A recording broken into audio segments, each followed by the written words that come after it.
నెలన్నర అన్నారు, 2 నెలలు అన్నారు, కానీ అది కూడా తప్పే. ఈ శుక్రవారంతో 100 రోజులు వల్లభనేని వంశీ ఉంది. అది 3 నెలలు దాటి 10 రోజులు ఉజ్జాయింపుగా లెక్క. నెలన్నర కాదు, 2 నెలలు కాదు, నో ప్రాబ్లం.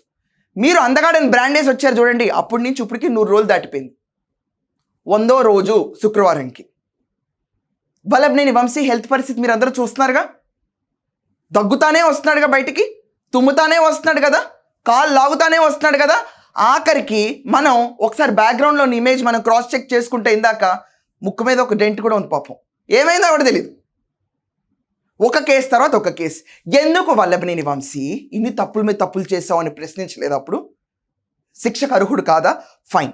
ఒకవేళ కేసు కనుక ఫ్యాక్ట్స్ కనుక సరిగ్గా లేవు అండ్ టైం ల్యాప్స్ ఎక్కువ ఉంది, కేసు ఫైల్ చేసే టైం ఇది పరిధి దాటిపోయింది అనుకున్నప్పుడు అడ్మిషన్ స్టేజ్లోనే మీరు కౌంటర్ వేసేయచ్చు. కోర్ట్సే యాక్సెప్ట్ చేయవై అవి మీకు కూడా తెలుసు.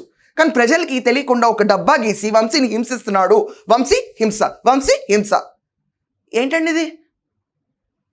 దానిపైన కోర్టులు ఉన్నాయి, కోర్టులు కేసులు యాక్సెప్ట్ చేయడానికి ఒక ప్రొసీజర్ ఉంది. ఆ ప్రొసీజర్లో యాక్సెప్టబుల్ కేసెస్ ఇవన్నీ.